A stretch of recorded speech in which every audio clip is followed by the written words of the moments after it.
A few months back, I decided I was pretty much over the breakup I'd had during the summer with my long-term girlfriend. It took me months to be able to get over it, as I was really heartbroken, but at some point you just sort of have to get back on the horse, don't you? So I downloaded that dating app Hinge and started swiping through profiles. It's definitely the best dating app I've come across, as it lets you actually message girls directly instead of just sort of hoping that they're going to see you and match with you. So it definitely gave me a better chance at getting to talk to the kind of girls I'm into, and one of these was a Persian girl named Sarushe. Sarushe was honestly one of the most beautiful girls I'd ever laid eyes on. She had this big mess of wild dark hair that was dip-dyed blonde towards the ends, really high cheekbones, perfectly sculptured eyebrows, and some of the deepest, darkest, most alluring brown eyes I'd ever seen. She was simply stunning, and because she'd grown up in Tehran, the capital of Iran, I had something of an edge. You see, I speak a little bit of Farsi, the language they speak there, and I figured that might impress her if I told her as much, which it did, and boom. Only an hour or so later, I sent her my opener and we were chatting. She was an extremely busy person, and I was flattered when she said that she would make time to see me. So, we arranged to meet for coffee over the weekend. She showed up to our date in her gym gear and apologized for being so underdressed, but could only make it after a scheduled workout with a personal trainer. But I didn't care at all. She looked absolutely smoking hot in her yoga pants. And we were having coffee, just kind of chatting about our lives, our interests, all that first date kind of stuff, when I look out of the big glass windows to see this dude leaning up against his car. I thought it was my mind playing tricks on me at first, but after a minute or two I realized that he was just straight up staring at us. At one point, Sarushe noticed me looking over her shoulder and asked what I'm looking at, and I make a comment about the bloke outside who seemed to be proper eyeballing us. She then turns around, looking over her shoulder, then spins back with this terrified look on her face before saying something like, we have to leave, now. I'm all like, why? Do you know that fella? And she denies knowing him, but I'm not a dope. I knew what the score was, like straight away. Either it was a controlling family member or something, or it was a psycho ex-boyfriend. I figured all he'd do was follow us to try and be intimidating or something, but I never imagined he'd actually lay hands on me, and the way that he did it absolutely scared the soil out of me. You see, where I live is built up along this big mile-wide river, and the coffee shop me and Sarushe had chosen to meet at was right on the docks. So we're walking along the city's promenade when the guy cornered me, grabbed me by the throat, and started pushing me backwards so my back was leaning over the rails. I tried to get him off, but this bloke was an absolute unit, and as much as I tried, there was no getting him off of me. And the thing about the river where I live is that it's got a really, really strong current. Like if you fall off of a boat or over the side of the prom, you can be in serious trouble as the current will suck you under the water, drown you, and then just drag you out into the Irish Sea. So the whole time he's threatening me, telling me to leave Sarushe alone, all this big macho masculine stuff. Sarushe is smacking him around the head, telling him to get off me, and all the while I'm thinking, if I go over the edge here, I'm a dead man. And I don't think he had any idea of it either. Like it didn't sound like he was from our city, as we have a very particular accent, which he just didn't have. So he was probably thinking he could lash me in the water and embarrass me a wee bit, and I'd just be fine, but I'm telling you now, I wouldn't have been, and he'd have been done for manslaughter. But thank God, he didn't throw me over the railings, he just sort of backed off and headed back the way that he'd come after he'd blown off a little bit of steam. I mean, the girl was gorgeous. I don't blame him for being a bit sore after a breakup or jealous of another lad, but if he'd been angrier, if he'd have lost his cool, really lost control, I legit wouldn't be here typing this. I'd be floating in the Irish Sea somewhere, maybe washing up as a rotten corpse on the beach in County Cork, all because of some idiot getting a bit jealous.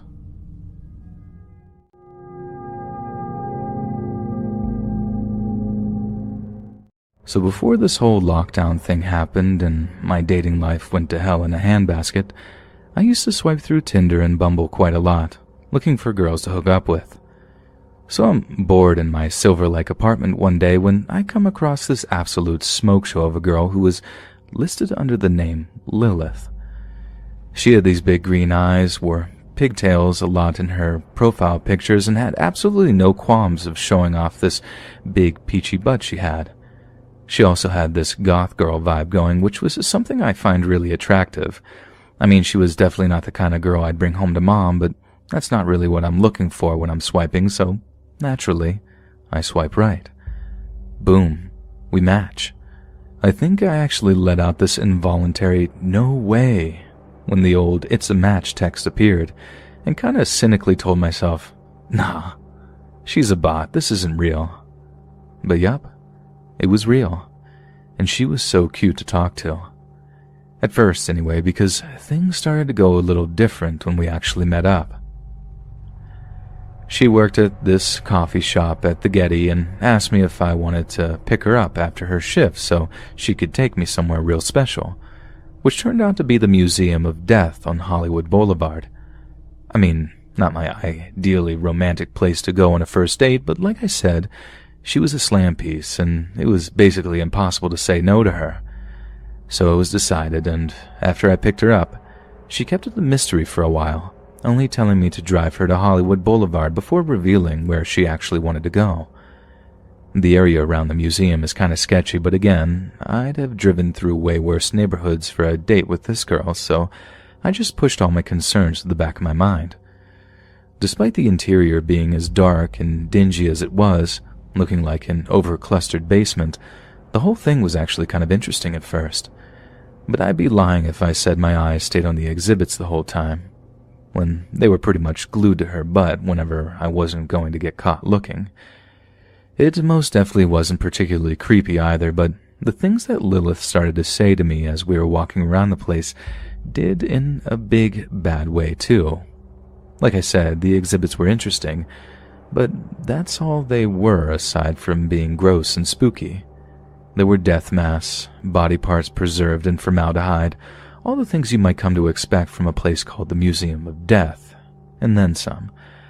But this Lilith chick starts saying how pretty some of this stuff is, looking at it the way any other girl might look at a picture of a puppy or something. She then starts asking me all these weird questions about how I'd like to die. Yeah, how I'd like to die. I tell her I wouldn't like to die at all. I mean, it was legit the creepiest question I think I'd ever been asked, and she insists that everyone has a way they'd most want to die. I don't want to screw up the date or anything. She seemed crazy, and crazy girls can be real fun, if you catch my meaning, so I give her some throwaway response like, whatever way is most pain-free. She starts telling me how that was a boring answer, and how she'd like to die of hypothermia because it apparently makes you feel all warm and sleepy towards the end. How some victims of hypothermia have even taken their clothes off before they died and just laid down in the snow or whatever before their heart stops beating. She also then gave me this long, in-depth speech about how taking another person's life would be better than even getting intimate, if you catch my drift. How that feeling of pure power must dwarf any feeling that drugs or alcohol have to offer. She then tells me how hot she thought it would be to watch me drown at the bottom of a pool while there's an audience, and how it'd actually turn her on to see my final moments of desperation before my body went limp and floated around the tank. Then something about how the Vikings would make wings out of the skin on a person's back by peeling it off and spreading it out, calling it beautiful, how it was like art or something. When she's done telling me all of that, and I'm suitably freaked out, she starts calling me pet, and how she wanted me chained up at the end of her bed so she could do whatever she wanted with me. Now, any other girl, I'd think that was incredibly kinky, but after what Lilith had just talked about, I really didn't think what she had in mind for me involved any kind of pleasure whatsoever. When it came to driving her home, she actually told me to stop a few blocks away from her house because she didn't want me to know exactly where it was that she lived at, saying that you couldn't be too careful these days with all the psychos in the world who use dating apps. Yep, she said that to me after she'd spent like an hour talking about all the ways she'd want to die or how she'd watch me die. As soon as I got home, I blocked her number.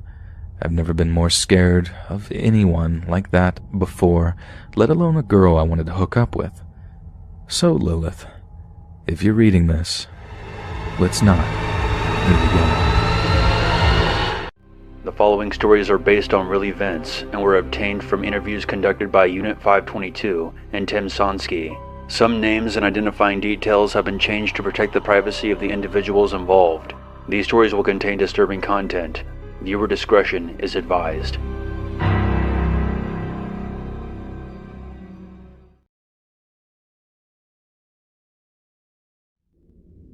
This isn't a traditional creepy story where something unexplainable or horrible happened to me, but rather, what almost happened to me. What I almost became. Back in the early 1990s, I was in my late teens, and without question what could be described as a bad seed. My friends and I were just simply horrible people. We would throw rocks at stray cats and passing cars, bully younger kids and steal bicycles to take them on joyrides, where most of the time we would just leave them in the gully in the woods when we got bored with them. My parents tried to discipline me, but it never really stuck, and most of the time they found it easier just to have me out of the house. I was an appalling kid, really. I cursed at my parents and teachers, talked back to the cops, and never used to feel sorry for anyone unless it was me.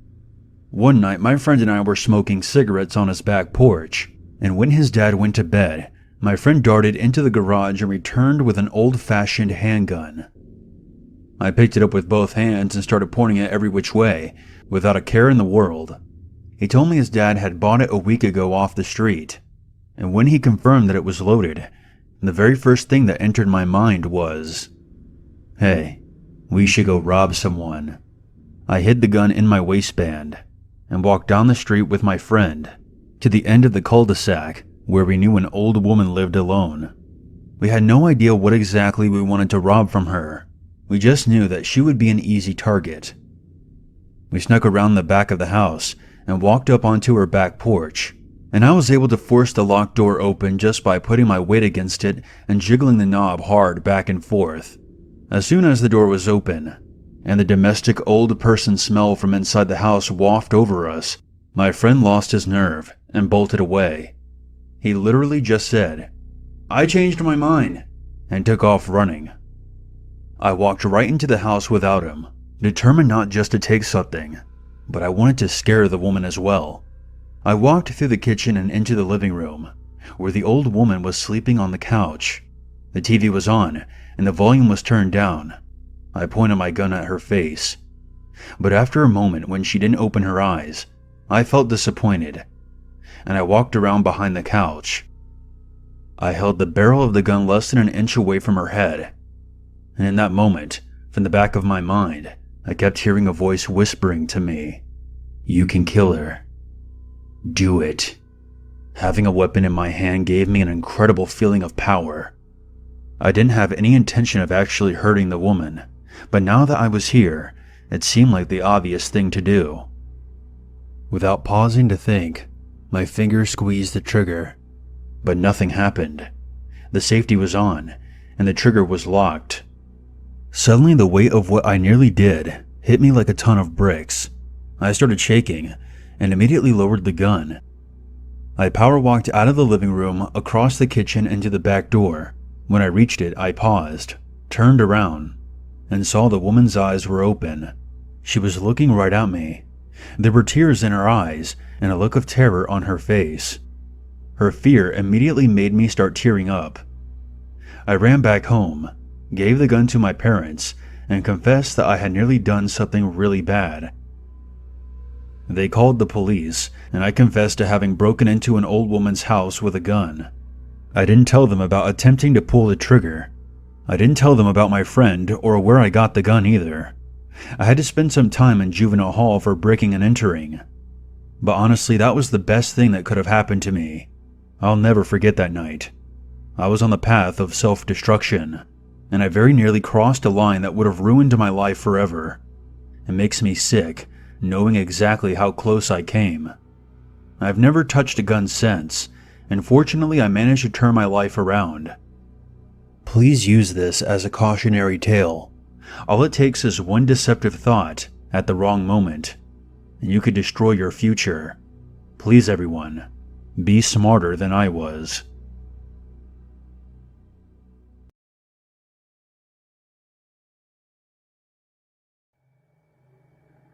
Back in the late 90s, I used to have a serious drug problem.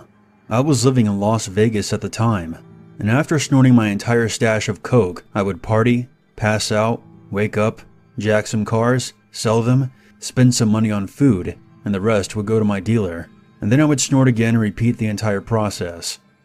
One night in July, I broke into a panel van without windows. It was parked alone outside of a rat-infested motel. My gut told me that I should check the back before I drove away, but my mind was on my next fix, and I just floored it as soon as I got the engine started. I drove about an hour away into an isolated area of the desert, where I would meet my contact, who would check out the car, pay me in cash, and then drop me off at the nearest street corner. Once I put the van in park, I decided to check out the back. I figured there might be some tools or something back there that I could pawn for more cash. The back of the van was padlocked shut, which should have been my first clue, because when I smashed it open with my crowbar, I heard a high-pitched wailing from inside. I turned on my flashlight, and my stomach dropped. 4 Hispanic children, 2 boys and 2 girls, were tied up and gagged, lying on a handful of filthy cushions. I dropped the crowbar and backed away from the van a few steps. This was bad. Really fucking bad. I didn't know what to do. I had clearly stolen the van from a kidnapper or a human trafficker, and they would be looking to recover it, and likely shoot the asshole who took it from them. I decided not to call my contact. I knew him pretty well, and I was fairly certain that he would either kill the kids and dump their bodies in the desert, or shoot me for fucking this up. I made a snap decision. I climbed in the van and explained to them in both English and what Spanish I knew that I wasn't going to hurt them. I ungagged them and cut the bonds around their wrists, but I left their ankles tied. I couldn't risk them running off. I felt sick to my stomach with heartbroken guilt when I saw the welts around their hands. The stench of urine and sweat was heavy in the air. I climbed back in the driver's seat, drove back out of the desert, and at the first service stop I pulled in and parked. I went inside and bought 4 bottles of water and as many bags of snacks that I could afford. I carefully opened the back of the van and tossed the bag inside. Then I closed it again and walked across the lot. I made an anonymous phone call to the police from a payphone, and then walked to the next service station, where I had a friend come pick me up. After that night, I had my friend buy me a bus ticket to Texas, where I had an older brother who would let me stay on his couch. I got clean, and I ultimately turned my life around. I got an honest job, and I now have my own family and my own home.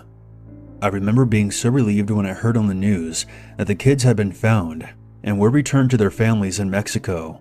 You never know when life will give you a test like that and a chance to prove your character.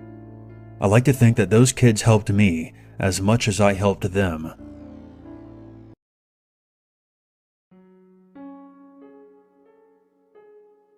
In 2011, on my 21st birthday, I took it upon myself to go backpacking through the Canadian mountains all on my own. I had gone backpacking and camping many times before, but never on my own. I wanted this birthday's significance to be rooted in the fact that I had challenged the great outdoors all on my own. On my 3rd day out, I reached my destination. It was an old farmhouse sitting on its own in an overgrown field, out in the middle of nowhere. I had discovered it on Google Earth, and was eager to check it out before heading back. In addition to a first aid kit, a compass, and a utility knife, I was carrying a Smith & Wesson Governor revolver, which carried 6 shots. It was the crown jewel of my father's collection, and he had loaned it to me for protection while I was out in the woods alone. He made sure that I had practiced with it several times and knew how to use it before I set off. And now, as I approached the farmhouse, I was pleased that I had taken the time, because I wasn't entirely sure the place was abandoned. Every window on the ground floor was boarded up, and a faded plastic pinwheel spun lazily from where it was stuffed into the dirt by the front door. I walked right up the front steps, and feeling somewhat foolish, I knocked. When no one answered, I walked around the perimeter of the house, There was an ancient rusty fire escape hanging down from one of the upstairs windows, and an old single-door refrigerator lying on its side out amongst the tall grass. When I walked back around to the front door of the house again, I tried the knob. It was rusty, but I managed to turn it with both hands, and the door swung open with a creak.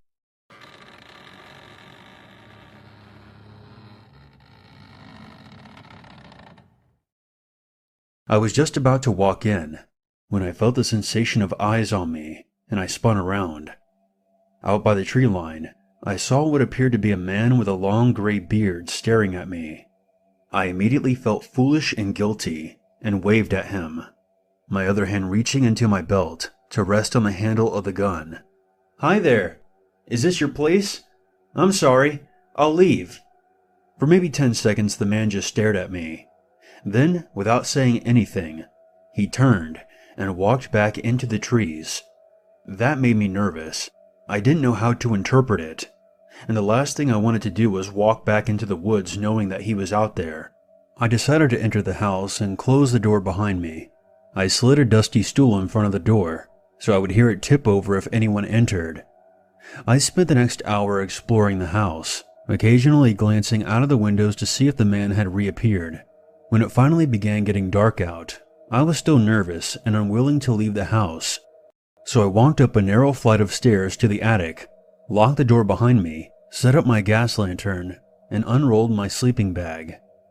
After a light dinner, I updated my journal, turned off the light, and prepared to get some sleep. But after a minute or so, I heard creaking on the stairs, and my eyes shot open. I looked over towards the door, and I heard the faint sound of footsteps climbing the narrow staircase. I threw myself out of the sleeping bag, grabbed my flashlight and my gun, and pointed them both towards the door. I called out, "Who's there? If I'm trespassing, I'm sorry. I'll pack up and leave. Just don't try to open the door. I have a gun." The footsteps continued to climb without hesitation. When they were just outside the door, I heard the doorknob rattle. I made my voice sound as furious as I could. "Don't try to get in. I told you I have a gun. Just tell me who you are." There was a moment of hesitation, and then the doorknob began to jiggle harder. "Stop it! I'll fucking shoot." I made myself count to 5, but the doorknob continued to jiggle violently. "Last chance." I made myself count to 5 again, and when the jiggling didn't stop, I fired 2 shots through the door, aiming low, intending to hit the stranger's legs. As soon as the shots rang out, the knob stopped jiggling, and there was silence. There was no sound of anyone falling backwards down the steps or a gasp in pain. There was just silence. I kept the gun up and cautiously walked towards the door. I unlocked it and opened it.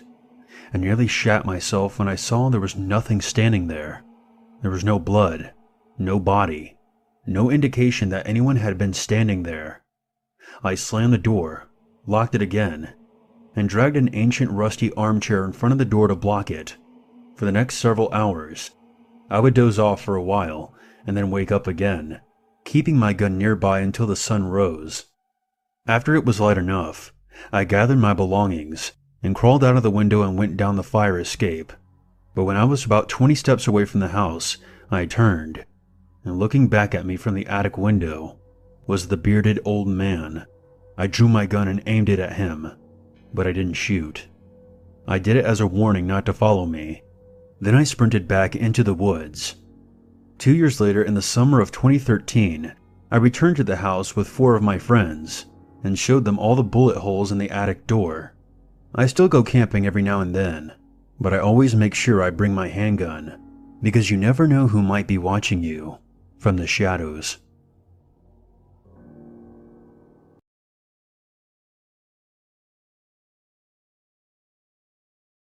Last Thanksgiving, my boyfriend and I loaded our 2-month-old daughter into our car and drove from Miami to Naples to visit my family. Being new parents, we were extremely nervous about taking such a lengthy trip with the baby and packed for every possible scenario. We left shortly after 12, my boyfriend behind the wheel, and we hit the highway, which was swollen with holiday traffic. After about an hour of driving, the baby became fussy, and we pulled over at a rest stop to feed her and change her diaper. While I was changing her, my boyfriend stood outside the car stretching, and suddenly called my name. Peering outside the car, I looked across the street in the direction he was pointing. There was a clown with a purple star painted over his face, and wild, crazy, unkempt black hair, and a purple and white checkered outfit standing on the opposite side of the parking lot, just waving to people as they pulled in and out of the rest stop. I chuckled and returned to what I was doing, unbothered by the clown, figuring it was just part of some kind of promotion. As we pulled out of the station, the clown waved at us, and I gave a lazy acknowledgement back. Just before my boyfriend took his foot off the brake and eased into traffic, the clown gave me the most hungry, sinister smile I had ever seen, and shouted, "You would look amazing draped over my lap." Even through the closed car window, I heard him clearly, and said, "Wow, what a creep." As we drove away, I repeated what the clown had said to my boyfriend, who hadn't quite heard it, and for a few minutes he was dead set on turning around to confront him. But I told him it wasn't worth it, as we still had a long drive ahead of us. We arrived in Naples shortly after 2:30, and by then, I had already forgotten about the incident, and didn't even bring it up to my parents. We had a great time at my parents' place, and ended up leaving close to 11:30 at night, much later than we had intended to. My parents tried to convince us to stay, and while we had plenty of stuff for the baby, we hadn't packed any overnight things for ourselves. So we decided just to commit to the drive. We figured that there would be a lot less traffic, and it would take a shorter amount of time to get home. My boyfriend had been driving for about 45 minutes when he asked me if I wouldn't mind taking over, as he was having a hard time keeping his eyes focused. I told him to pull over at the next rest area, and I would take the wheel. After a few minutes, we see a sign for a rest area and pull into it. It wasn't the same rest stop as before. It had no bathrooms, vending machines, or anything. It was basically just a long parking lot, with one row of parking spaces which looped back onto the road. My boyfriend pulled the car into a spot, nose first, so it was facing a long chain link fence, and beyond it, there was just trees and a swamp. I couldn't see anything specific in the glow of the headlights. He put the car in park and left the engine running, and the lights on as he climbed out of the driver's seat. The baby started to fuss as soon as the car stopped moving, and after I climbed out of the passenger seat, I opened the back door to check on her. My boyfriend climbed into the passenger seat and immediately shut his eyes, after I confirmed that the baby was fine and would probably fall back asleep when we started driving again. I shut the back door and made my way to the driver's seat. That's when I heard the sound of the chain link fence rattling, and something being dragged across the metal links, steadily drawing closer. I turned in the direction of the noise, and for a split second, I only noticed the dark outline of a figure on the opposite side of the fence, until they stepped into the light of our headlights. It was the exact same clown from the other rest stop, except this time he had a large red stain splattered across his purple and white costume, and was dragging a broken beer bottle across the fence. He pressed his face directly in the fence and smiled at me. He cackled, "Hello again," and started making lewd gestures with his tongue. I was at a loss for words. It was so unbelievably surreal that I could only stare at him in disbelief and horror, not knowing whether I should be truly afraid or start laughing at the absurdity of it. My boyfriend launched himself out of the passenger seat and screamed, "Get in the car!" When he opened his car door, the baby started crying out, and the sound could be heard across the silent parking lot, and the clown immediately started singing in a grotesque, uneven voice. "Rock-a-bye baby in the treetop. When the clown comes, the cradle will rock." My parents had given us a set of fancy glasses for our dining room table. My boyfriend launched one directly at the clown. The glass shattered against the chain link fence and sprayed tiny razor projectiles all over. The clown hissed and immediately booked it to the end of the fence. My boyfriend and I jumped into the car, slammed the doors, and locked them. I threw the car into reverse and backed out of the spot, and as we put the car in drive, we saw the clown charging towards us across the parking lot. My boyfriend yelled at me to hit him, but I swerved to avoid him and floored it out of the lot and back onto the highway. For the next several minutes, my heart was racing, convinced that at any moment a speeding car would come up behind us and try to run us off the road, but fortunately that never happened. We were so shaken and traumatized that all we could do for the rest of the way home was ask each other over and over again what the heck just happened. We could only speculate what the guy was doing out there at 12 a.m., dressed like a clown in the middle of the Everglades on Thanksgiving night. We considered that he was just trying to mess with people. But you would need some serious balls to pull that kind of stunt out there in the Everglades. The people that live around there don't put up with that kind of nonsense. And what was he even doing there? Just hiding behind the dark fence for a completely random car to show up so he could traumatize them? I don't know if the stain on his suit was actually blood, but he made us feel threatened enough that we felt justified throwing something at him. And seeing as how his response was to charge us, I suspect that his intentions were hostile. The fact that we had seen him earlier that day made the situation even worse, because it felt like he was stalking us. My boyfriend had a license to carry a gun, so all I can say is, it's a good thing that he wasn't packing that particular night. This Thanksgiving, we plan to stay home.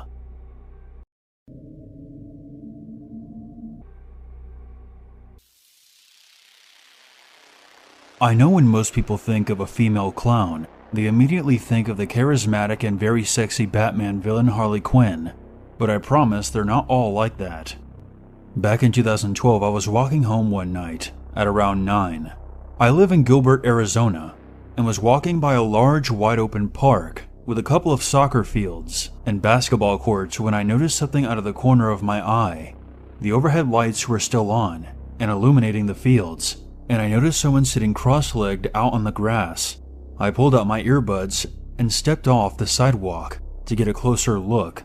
At first, I thought maybe it was someone who had hurt themselves, but as I took a few steps closer, I noticed that it was a young woman, perhaps in her early 20s, leaning forward over something. It was hard to tell her exact age because her face was covered in white makeup, and a red heart and a black spade painted on her cheeks. Her top lip was painted black, and her bottom lip dark red. She was wearing a gray hoodie with the hood up, but had 2 holes cut on either side to accommodate her blonde pigtails. I stopped in my tracks and glanced around, convinced that this was a YouTube prank or something.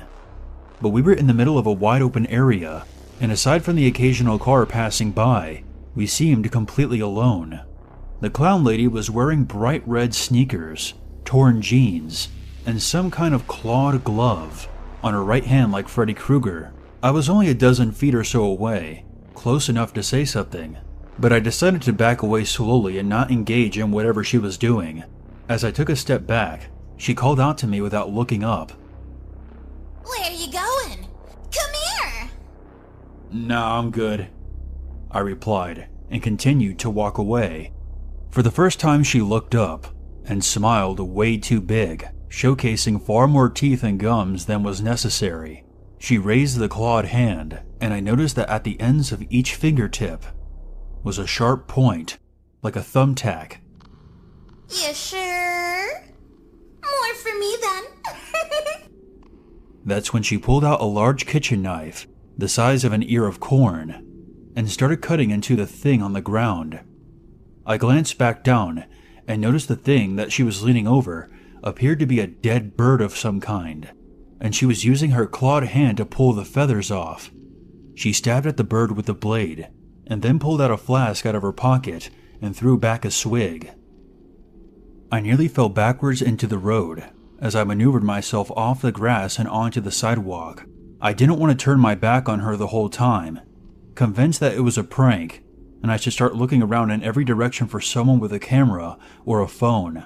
But there was no one else even remotely close by, and no place they could be hiding either. I quickly turned around and power walked down the sidewalk towards my apartment complex. As I reached the intersection, I was forced to wait for the traffic light to change so I could cross safely.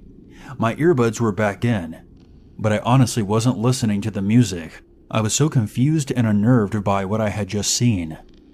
I glanced over my shoulder and saw to my horror that the lady clown was walking up the sidewalk towards me, appearing to be looking directly at me.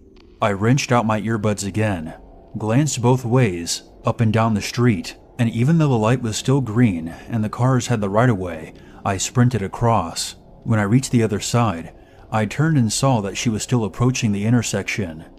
She waved at me with her clawed hand, and a few feathers fluttered to the ground.